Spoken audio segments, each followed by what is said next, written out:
नमस्कार, मैं अमरनाथ और आप सभी देख रहे हैं दुआ व्लॉग। दोस्तों, आज हमारे दुआबा क्षेत्र के जवाहर टोला ग्राम में महाविष्णु पुराण यज्ञ हो रहा है।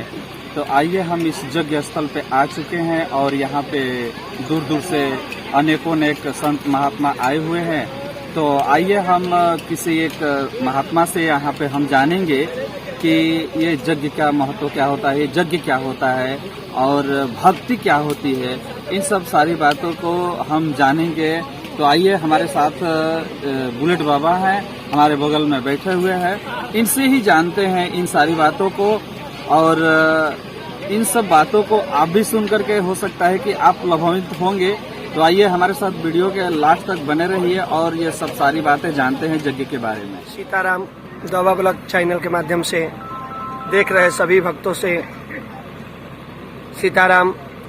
आज यहाँ पे यज्ञ की पूर्णाहुति हो रही थी, तो हम सोचे आप लोगों के समक्ष आके कुछ यज्ञ के विषय में बताएं। और बताना यही है कि यज्ञ का उत्पत्ति ही जज शब्द से हुआ है। जज धातु से यज्ञ का उत्पत्ति हुआ है। यज्ञ साक्षात नारायण का ही दूसरा स्वरूप है। यज्ञ से संसार के संपूर्ण सुख प्राप्त होता है। संपूर्ण संसार के लोगों को सुख प्राप्त होता है, चाहे वह यज्ञ आकर करे ना करे, देखे ना देखे, उन्हें भी या कहीं भी यज्ञ होता है तो विश्व। तो यही बताने वाले थे हम कि यज्ञ करना चाहिए, यज्ञ को श्रद्धा से लेना चाहिए। यज्ञ से नारायण प्रसन्न होते हैं, साक्षात नारायण प्रसन्न होते हैं। यज्ञ से सनातन और संस्कृति दोनों की रक्षा भी होती है। यज्ञ से परमात्मा प्रसन्न होते हैं। प्रसन्न होके उस यज्ञ के निकलने वाले एक एक धुआं में, जो धुआं निकलता है उसमें रोगों से, कई हजार रोगों से लड़ने की क्षमता होती है। और यही नहीं, वातावरण को शुद्ध करने की क्षमता भी उस हवा में होती है। जो उस कुंड से होकर हवा निकलती है, उस हवा में वातावरण को शुद्ध करने की क्षमता होती है। यज्ञ पूर्ण शब्द है और इसमें कोई भी कार्य अपूर्ण नहीं होता। यज्ञ से संपूर्ण कार्य पूर्ण होते हैं। इसलिए यज्ञ को बड़े प्रेम से, बड़े श्रद्धा से करनी चाहिए। महात्मा जी, यज्ञ के बारे में तो आपने बता ही दिया और मैं ये चाहूंगा कि लोग भगवान को पूजा करते हैं, फूल, प्रसाद, लड्डू, पेड़ा, मिठाइयाँ, नैवेद्य आदि कई तरह की वस्तुओं ला करके अर्पित करते हैं। तो क्या ये ही हमारी धर्म है और पूजा है? क्या इसके अलावा और कुछ ऐसा उपाय नहीं है जो कि, जैसा कि आपने पूछा कि फूल, नैवेद्य आदि लोग चढ़ाते हैं, प्रसाद चढ़ाते हैं। ये चढ़ाना नहीं चढ़ाना, ये अपनी अपनी श्रद्धा है। चढ़ाने को लोग कुछ भी चढ़ा सकते हैं, लेकिन भगवान को स्वीकार्य क्या है, ये सबसे जरूरी है कि भगवान के प्रति, भगवान के पूजा में, भगवान के भक्ति में लगने के लिए स्वीकार्य क्या है। तो जैसे कि भगवान कहते हैं कि निर्मल मन जन सो मोहि पामा, मोहि कपट छल छिद्र न भामा। कहने का मतलब कि छेना चढ़ाने वाले मुझे पसंद है, पेड़ा चढ़ाने वाले मुझे पसंद है, ऐसा कुछ नहीं है।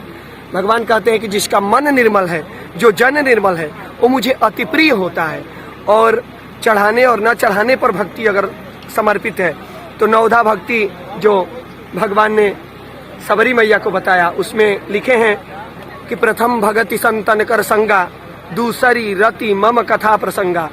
पहली भक्ति संतों के साथ लग जाना है, न कि छेना चढ़ाना, न कि पेड़ा चढ़ाना, न कि फूल प्रसाद चढ़ाना। पहली भक्ति पर प्रेजेंट लग जाएगा जब आप संत के साथ लगेंगे।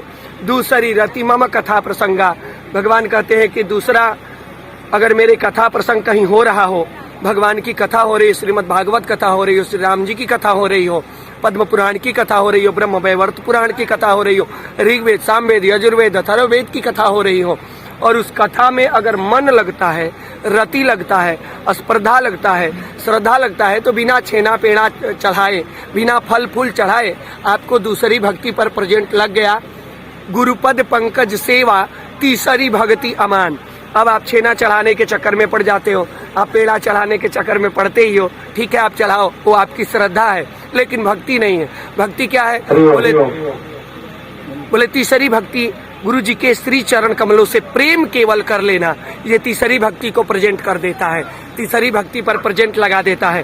केवल श्री चरणों की सेवा करना, ये तीसरी भक्ति है। गुरुपद पंकज सेवा तीसरी भक्ति अमान, चौथी भगति मम गुणगन करई कपट तजिगान। भगवान कहते हैं कि चौथी भक्ति में भी छेना पेना चढ़ाने की आवश्यकता नहीं है।